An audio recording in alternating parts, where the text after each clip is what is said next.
둘째 주 하나님 말씀 같이 한번 볼까요? 자, 제목 같이 한번 읽어보겠습니다. 시작. 아픈 것을 잊게 해 주셨어요. 그래, 우리가 9월달 요셉의 이야기를 하고 있어요. 혹시 우리 친구들 아파본 적 있어요? 병원에 가서 왜 동동이가 너무 아파요. 동동이가 자전거를 타다가 옆으로 넘어졌는데 그만 다리에 금이 가고 말았어요. 한참 더운 여름인데 이렇게 깁스를 하면요 오랫동안 씻지도 못하고 가렵고 정말 힘들어요. 너무 아팠어요. 마음까지도 힘들었어요. 그러다가 짜잔, 드디어 이제 깁스도 풀고 의사 선생님이 뼈가 잘 아물었다고, 그래서 동동이는 이제 다시 편하게 두 발로 마음껏 다니고 씻는 것도 마음대로 또 뛰어놀 수 있게 되었어요. 그 사이에 발이 커서요, 엄마 아빠가요, 우와, 동동이가 정말 좋아하는 신발도 사주셨어요. 이렇게 더 재밌게 뛰어놀 수도 있고 또 정말 좋은 신발도 이렇게 얻어서 그동안에 아팠던 것을 다 잊게 되었지요. 그런데 오늘 하나님 말씀에도 이와 같은 말씀이 나와요. 지난주 우리가 요셉이 이야기를 했잖아요. 요셉의 형들이요, 요셉을 죽여버리겠다고, 없애버리겠다고 구덩이에 집어넣었다가 저기 이웃나라 멀리 이집트로 가는 상인에게 글쎄 동생을 은 20개를 받고 팔아버린 거예요. 세상에, 어떻게 친형들이 동생을 돈 받고 노예로 팔아버릴 수 있을까요? 요셉은요, 너무 슬펐어요. 너무 힘들었어요. 하루아침에 정말로 아버지의 큰 사랑을 받던 요셉이요, 아버지와 또 인사도 못하고 헤어지고요, 그것도 노예로 팔려서 이집트로 끌려간 거예요. 그리고 거기에서 종으로 팔렸는데요, 그 나라 왕, 파라오 왕을 옆에서 직접 지키는 친위대장이라고 그래요. 또는 시위대장이라고도 하는데요. 왕을 지키는 대장, 이 보디발의 집에 노예로 팔려갔어요. 보디발 장군은 이 노예인 요셉이 열심히 일을 하는 것을 보고 아주 성실하고 착한 것을 보고 그에게 가정의 모든 일들을 다 맡겼어요. 그런데요, 그렇게 노예로 팔려가서 열심히 하면서 보디발 장군의 인정도 받았지만 어느 날 보디발의 아내가 요셉이 나쁜 사람이라고 거짓말하는 바람에요, 요셉은 감옥에 갇히고 말았어요. 종으로 팔려온 것도 너무 서럽고 슬프고 힘든데요, 거기에다가 또 하지도 않은 일을 했다고 거짓말까지 이제 들으면서 그 거짓말 때문에 감옥에 갇히게 된 거예요. 요셉은 이렇게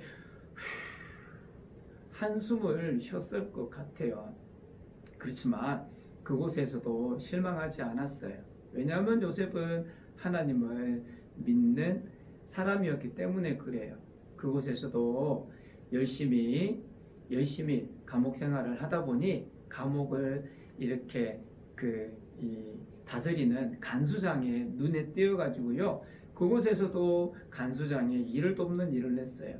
그러다가 왕의 신하 두 사람이 잡혀왔는데 그 두 사람이 하루에 똑같은 꿈을 꿨을 때 그 꿈을 해석해 줬는데요, 글쎄 요셉이 그 왕의 두 신하의 꿈 해석해 준 대로 한 사람은 다시 원래 자리로 돌아가게 되고 또 다른 한 사람은 요셉이 꿈을 해석해 준 대로 그냥 죽고 말았어요. 이렇게 한참이 지나서 그 나라 이집트의 왕 파라오가 어느 날 꿈을 꾸는데 너무 신기한 꿈을 꿨어요. 살찐 송아지가 7마리가 나왔는데요, 그런데 곧이어서 완전 깡마른 7마리의 암소가 앞에 살찐 암소를 잡아먹어버리는 꿈이었어요. 그런데 뒤에 또 꿈을 꿨는데요, 아주 토실토실한 튼실한 이 곡식이 7곡식이 이렇게 나오더니 조금 있다가 깡 마른 또 다른 7곡식이 나왔는데 깡마른 그 곡식들이 토실토실한 곡식을 잡아먹는 꿈을 꾼 거예요. 파라오 왕은 너무 이상하다. 그래서 꿈을 해석하도록 신하들에게 이야기했지만 누구도 이 왕의 꿈을 해석하는 사람이 없었어요. 그때 감옥에 갔다가 요셉이 자기 꿈을 해석해 준 대로 다시 제자리로 돌아온 그 신하가 요셉을 왕에게 소개했어요. 왕은 요셉을 불렀고요.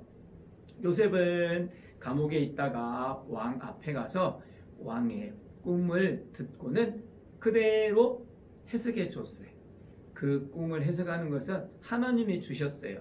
하나님이 주신 지혜로 요셉은 해석을 하고요. 요셉은 말하기를 그 꿈은 하나님께서 바로 왕에게 앞으로 일어날 일에 대해서 미리 말씀하시고 준비하라고 꾸게 하신 겁니다. 하나님께서 비슷한 꿈을 2번 꾸게 하신 것은 바로 이 꿈대로 하시겠다는 말씀입니다. 그 꿈은 앞으로 7년 동안 풍성한 풍년이 토실토실한 이 곡식 그리고 살찐 송아지처럼 그 7마리는 7년 동안 온 나라가 곡식이고 모든 과일이 풍성하게 열매 맺을 겁니다. 그런데 그 다음 7년은 앞에 7년 동안 언제 그렇게 풍년이 있었냐는 듯이 금방 잊어먹을 만큼 아주 흉년이 들어서 곡식도 과일도 열매 맺지 못할 겁니다. 그러니 왕께서는 지혜로운 사람, 훌륭한 사람을 선택해서 앞으로 7년 동안 풍성한 아주 많은 곡식과 과일들 열매가 맺히는 7년 동안에는 곡식과 과일들을 잘 보관했다가 그 다음 있을 7년의 흉년을 준비하십시오. 하나님께서 왕에게 일어날 일을 꿈으로 말씀하시는 겁니다.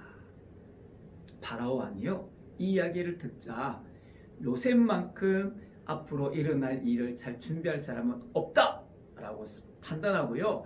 글쎄요, 요셉을 감옥에 gat혀있던 또 노예로 잡혀갔던 이웃나라 다른 나라의 이 사람, 이 청년 요셉을 그 나라 이집트의 왕의 다음 가는 신하로 왕이 세웠어요.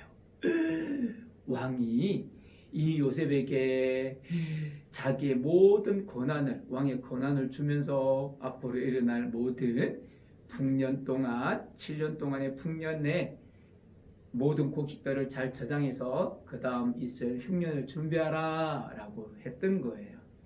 요셉은요, 하루아침에 감옥에 갇혀있던 신세에서 우와, 이 이집트의 총리가 되었던 거예요. 왕 다음에 높은 사람이에요. 총리는.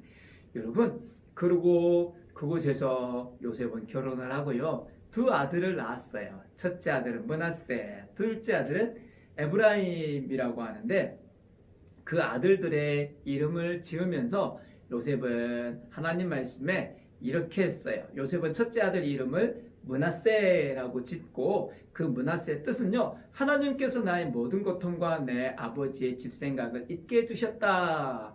내 모든 고통, 내가 형들에게 팔려서 노예로 왔고 또 감옥에 갇혔지만 그 모든 고통을 하나님께서 하루아침에 잊게 해주셨다. 그런 감사하는 마음으로 첫째 아들을 므낫세라고 이름 지었고요. 둘째 아들이 태어났는데 에브라임이라고 지었는데 그 뜻은 하나님께서 내가 고통받던 이 땅에서 나에게 자녀를 주셨다. 이런 마음으로, 감사하는 마음으로 또 둘째 아들 이름을 지어줬어요. 그래요, 요셉은 하루아침에 그동안의 모든 고통과 슬픔과 어려움을 잊게 되었어요. 하나님께서 함께 주신 거예요. 하나님께서 그렇게 되도록 인도하셨던 거예요. 우리 친구들도 마찬가지예요. 혹시 어려운 일이 있습니까? 아니면 누군가 때문에 내가 어려움을 겪을 수도 있어요. 어떤 일 때문에 엄청나게 힘들고 슬프고 외롭고 괴로울 수 있어요. 그러나 여러분 기억하세요. 요셉과 함께 하신 하나님은 목사님과 또 우리 친구와 늘 언제나 변함없이 함께 하신다는 사실. 성경 말씀에 보니까요. 하나님은 주무시지도 않고 우리를 그렇게 지켜보시고 우리를 인도하신다라고 이야기해요. 주는 나의 목자시니 나 항상 따르리. 오, 주님은 나의 목자 되세요. 주님, 나 항상 우리는 나를 언제나 선하게 최고로 잘 인도하시는 하나님을 믿고 있지 않으면 우리는 어려움이 있어도 또 언젠가는 하나님은 요셉과 같이 그 힘든 일을 어려움을 잊게 해주실 만큼 우리와 함께 하실 거예요. 여러분 어려움이 있어도 우리는 누구를 믿어야 된다고요? 누구를 의지해야 된다고요? 맞아요. 하나님이에요. 우리 이 말씀 꼭 기억하면서 기도하도록 해요. 다시 기도합니다. 하나님, 나도 요셉처럼 힘들고 어려운 일이 생겨도 누군가 나를 괴롭혀도 하나님을 믿고 의지하겠어요. 언젠가는 하나님께서 모든 어려움을 잊게 해 주실 줄로 믿어요. 예수님의 이름으로 기도하옵나이다. 아멘.